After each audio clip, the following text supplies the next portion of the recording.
Hi കൂട്ടുകാരെ, അലേഹ റഫീഖിൻ്റെ പുതിയ വീഡിയോയിലേക്ക് എല്ലാവർക്കും സ്വാഗതം. നമുക്ക് 3 കിലോ അയില കിട്ടിയിട്ടുണ്ട്. നമ്മുടെ നാടൻ ഭക്ഷണശാലയിലോട്ട് 3 കിലോ അയില കിട്ടും. നമുക്ക് ഒന്ന് മുളകിട്ടാലോ. ഒരു 150 ഗ്രാം എണ്ണ ഒഴിച്ചിട്ടുണ്ട്. അപ്പോൾ നമുക്ക് ഒരേ ഒരു സ്പൂണ് ഉലുവായിട്ട് കൊടുക്കാം. അപ്പോഴേ മക്കളെ, നമുക്കിന്ന് നാടൻ ഭക്ഷണശാലയിലെ ഓർഡർ ഉള്ളതാണ് മക്കളെ. അപ്പോൾ അതിനായിട്ട് നമ്മൾ ഈ അരച്ച് തേങ്ങ അരച്ചും ഒക്കെയാണ് നമ്മൾ കറി വെച്ച് കൊടുത്തത്. അപ്പോൾ നമുക്ക് ഇന്നൊരു വെറൈറ്റി ആയിട്ട് കൊടുക്കാൻ മതി. ഏതെങ്കിലും നല്ലൊരു വെറൈറ്റി ഉണ്ടെങ്കിൽ താഴേക്ക് എന്ന് പറഞ്ഞാൽ നമുക്ക് ഓർഡർ ഉള്ളതല്ലേ. അപ്പോൾ ഞാൻ ആലോചിച്ചിട്ട് നമുക്ക് ഈ അയില കുഞ്ഞ് മുളകും തേങ്ങ അരച്ച് വെക്കണേ, മുളകിട്ട് വെക്കണേ. അപ്പോൾ നമ്മളൊരു പുതിയ രീതിയിൽ നമ്മുടെ റെസ്റ്റോറൻറ്റിലൊക്കെ വളരെ തിക്കോട് കൂടിയുള്ള മുളക് ചാറില്ല, ആ രീതിയിൽ നമുക്ക് വെക്കാം. അപ്പോൾ നമ്മുടെ ഉള്ളിയൊക്കെ പൊട്ടി നല്ല കറിവേപ്പില ഇട്ട് ഒരു 6 പച്ചമുളക്, നമ്മുടെ പച്ചമുളകൊക്കെ നല്ലോണം വാടിയിട്ടുണ്ട്. നമുക്കിനി ഇഞ്ചി വെളുത്തുള്ളി, ഞാൻ ഒരു കഷ്ണം ഇഞ്ചി 2 വെളുത്തുള്ളി എടുത്തിട്ടുണ്ട്. അപ്പോൾ ഒരു പഴുത്ത തക്കാളി ചെറുതാക്കി അരിഞ്ഞായിട്ട് അരിഞ്ഞ് വെച്ചിട്ടുണ്ട്. അപ്പോൾ നമ്മുടെ ഈ സവോളയും ഇഞ്ചിയും പച്ചമുളകൊക്കെ ഒന്ന് വാടി വരുമ്പോൾ നമുക്ക് ഇതിനെ വേണ്ട അരപ്പ് തയ്യാറാക്കാം. ഞാനൊരു മിക്സിയുടെ ജാർ എടുത്തിട്ടുണ്ട്. അതിനകത്ത് 2 തക്കാളി എടുത്തിട്ടുണ്ട്. നമുക്ക് ആ തക്കാളി ഒന്ന് ചെറുതാക്കി അരിഞ്ഞ് എടുക്കാം. 2 കഷ്ണം വലിയ ഇഞ്ചി എടുത്തിട്ടുണ്ട്. 2 പച്ചമുളക് എടുത്തിട്ടുണ്ട്. ഇതെല്ലാം കൂടി നമുക്ക് ഒന്ന് അരച്ചെടുക്കാം. 4 സ്പൂൺ മുളക് പൊടി എടുത്തിട്ടുണ്ട്. വളരെ തിക്കോട് കൂടിയുള്ള ഒരു മുളക് ചാറാണ് നമ്മൾ വെക്കുന്നത്. 4 സ്പൂണ് മല്ലിപ്പൊടി, മഞ്ഞൾപ്പൊടി, അതേപോലെ തന്നെ ഒരു 1/4 ടീസ്പൂണോളം കുരുമുളക് പൊടി. ഇതെല്ലാം കൂടി നമുക്കൊന്ന് അരപ്പ് തയ്യാറാക്കി കൊണ്ടുവരാം. നമ്മളിന്ന് ഈ കറി ഉണ്ടാക്കുന്ന വെറൈറ്റി എന്ന് പറഞ്ഞാൽ നമ്മളിത് ഉണ്ടാക്കുന്നത് കുടംപുളിയല്ല, മാങ്ങയല്ല, വാളംപുളി. നമ്മൾ കോട്ടയം സ്റ്റൈലിൽ വെക്കുന്ന ഒരു കറിയാണ് ഇത്. വാളംപുളി, ഒരു നെല്ലിക്ക വലുപ്പത്തിൽ വാളംപുളി ചെറിയ ചൂടുവെള്ളത്തിൽ ഇട്ട് വെച്ചിട്ടുണ്ട്. അത് നല്ലോണം പിഴിഞ്ഞ് നമുക്ക് ഒഴിക്കാനാണ്. അപ്പോൾ ഈ പുളി വെള്ളത്തിൽ കിടക്കട്ടെ. അപ്പോൾ നമ്മുടെ സവാളയും ഇഞ്ചിയൊക്കെ നല്ലോണം ഒന്ന് വാങ്ങിയിട്ടുണ്ട്. ചേച്ചി അരപ്പ് തയ്യാറാക്കി വെച്ചിട്ടുണ്ട്. ഈ രീതിയിൽ വേണം അരപ്പ് തയ്യാറാക്കാൻ. നല്ല ഫൈനായിട്ട് അരിഞ്ഞിട്ടുണ്ട്. നല്ലോണം അരച്ചെടുക്കണം കണ്ട. അപ്പോൾ നമ്മുടെ അരപ്പ് നമുക്ക് ഇതിനകത്തോട്ട് ഇട്ട് കൊടുക്കാം. നല്ലോണം ഒന്ന് ഇളക്കി കൊടുത്ത് അതിൻ്റെ ആ പച്ച മണം മാറുന്നവരെ നമുക്ക് നല്ലോണം ഒന്ന് ഇളക്കി കൊടുക്കാം.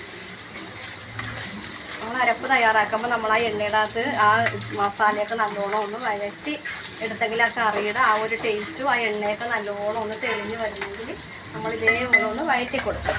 നമുക്കിത് നാടൻ ഭക്ഷണശാലയിൽ ഓർഡറിന് കൊടുക്കാനുള്ള കറിയാണ്. നമ്മളിതൊരു 50 പീസ് അയിലയാണ് എടുത്തേക്കണത്. അതിനുള്ള ഗ്രേവിയാണ് നമ്മൾ തയ്യാറാക്കുന്നത്. അപ്പോൾ നമ്മുടെ അരപ്പൊക്കെ നല്ലോണം ഒന്ന് വാടിയിട്ടുണ്ട്. ഇപ്പം നല്ലോണം എണ്ണയുടെ ഒക്കെ നല്ലോണം തെളിഞ്ഞ് വന്നിട്ടുണ്ട്. നമുക്ക് ഇതിനകത്തോട്ട് നമ്മുടെ പുളി പിഴിഞ്ഞത് ഒഴിച്ച് കൊടുക്കാം. നമ്മൾ ഒരു നെല്ലിക്ക വലുപ്പത്തിലുള്ള പുളിയാണ് എടുത്തേക്കുന്നത്. അത് നല്ലോണം ഒന്ന് പിഴിഞ്ഞ് ഒന്ന് തിളച്ച് വന്നിട്ട് വേണം നമുക്കിതിനകത്ത് വെള്ളം ചേർത്ത് കൊടുക്കാം. ആവശ്യത്തിനുള്ള ചാറ് നമുക്ക് വെച്ച് കൊടുക്കണം. നമ്മൾ ഈ 50 പീസ് അയിലക്ക് അതനുസരിച്ചുള്ള ഗ്രേവി നമ്മൾ വെക്കണം. ഇതൊന്ന് നല്ലോണം ഒന്ന് തിളച്ച് വരുമ്പോൾ നല്ല കുറുക ചാറായിട്ട് വരും. തിളക്കട്ടെ. അപ്പോൾ നമ്മുടെ ഗ്രേവിയൊക്കെ നല്ലോണം ഒന്ന് തിളച്ച് നല്ല വറ്റിയിട്ടുണ്ട്. നമുക്ക് ഇതിനകത്ത് ആവശ്യത്തിനുള്ള ഉപ്പിട്ട് കൊടുക്കാം. അത് നമുക്ക് ഒരു 4 സ്പൂണോളം ഉപ്പിട്ട് കൊടുക്കാം. നല്ല ഉപ്പും പുളിയോടുകൂടി നല്ല വറ്റിയിരിക്കണം ഈ കറി. അതാണ് ആ കറിയുടെ ഒരു നല്ലൊരു ടേസ്റ്റ്. നമുക്ക് ആവശ്യത്തിനുള്ള വെള്ളം, ഗ്രേവിക്ക് വേണ്ട ഈ 50 കഷ്ണത്തിനുള്ള ഗ്രേവിക്ക് വേണ്ട വെള്ളം ഒഴിച്ച് കൊടുക്കാം. ലോണം ഒന്ന് തിളച്ച് വറ്റട്ടെ. അപ്പോൾ നമ്മൾ ഇപ്പുറത്ത് നാടൻ ഭക്ഷണശാലയിലെ ഇന്നത്തെ സ്പെഷ്യൽ ഐറ്റംസ് കക്ക, പിലോപ്പി, കൊഴുവ. നമ്മുടെ കൊഴുവയൊക്കെ നല്ലോണം ഒന്ന് നല്ല ശരിക്കും ഒഴിഞ്ഞിട്ടുണ്ട്. നല്ലോണം വറ്റിയിട്ടുണ്ട്. ഈ രീതിയിൽ വേണം. നല്ല കൊഴുപ്പോട് കൂടിയുള്ള ഗ്രേവിയാണ്. അപ്പോൾ നമ്മുടെ നാടൻ ഭക്ഷണശാലയിലെ നമ്മളെപ്പോഴും തേങ്ങയും മുളകും അരച്ചാണ് നമ്മൾ കറി വെക്കാറുള്ളത്. അപ്പോൾ ഇപ്പം എല്ലാവർക്കും മുളക് ചാറ് വെക്കണോ. അതാണ് ചേച്ചി ഇന്ന് ഈ വെറൈറ്റി ആയിട്ടുള്ള ഒരു മുളക് കറി വെച്ചേക്കണം. അപ്പോൾ നമ്മൾ ഇതുവരെ ഇങ്ങനെ കൊടുത്തിട്ടില്ല ഇവിടെ. നമ്മളെപ്പോഴും നമ്മുടെ സാധാരണ നാടൻ കറി പോലെ തേങ്ങയും മുളക് അരച്ചാൽ വെച്ചേക്കണം. അപ്പോൾ നമ്മൾ ഇന്ന് ഈ രീതിയിലൊന്ന് വെച്ച് നോക്കട്ടെ, എല്ലാവർക്കും ഇഷ്ടപ്പെടുവാന്ന് നോക്കാം. വളരെ എളുപ്പത്തിൽ തയ്യാറാക്കാൻ പറ്റിയൊരു കറിയില്ല. അപ്പോൾ നമുക്കിനി ഇതിനകത്തോട്ട് നമ്മുടെ ഈ അയില ഇട്ട് കൊടുക്കാം. നല്ല ചെറിയ അയിലയാണ് കണ്ടോ, നല്ല പച്ച നല്ല ഫ്രഷ് അയിലയാണ്. ചെറിയ അയിലക്കുട്ടന്മാരിങ്ങനെ വേണം നമ്മൾ വെക്കാൻ. ഈ അയില അരച്ച് വെച്ചാൽ കൊള്ളിയല.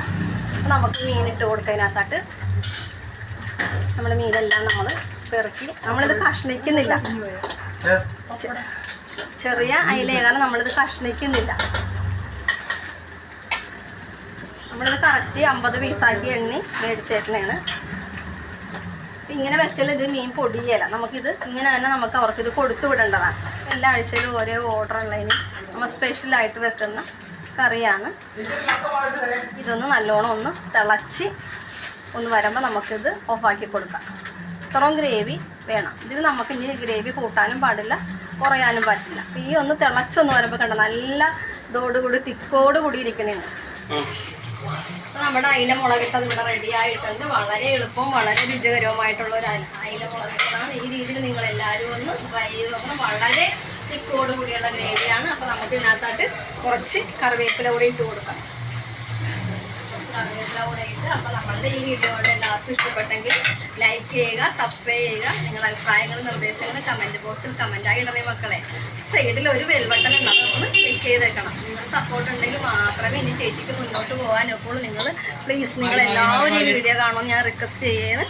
നിങ്ങളെല്ലാവരും വീഡിയോ കാണണം. അപ്പോൾ നമുക്ക് മറ്റൊരു ദിവസം മറ്റൊരു ഉഷാർ വീഡിയോയുമായി കാണാം. ബൈ.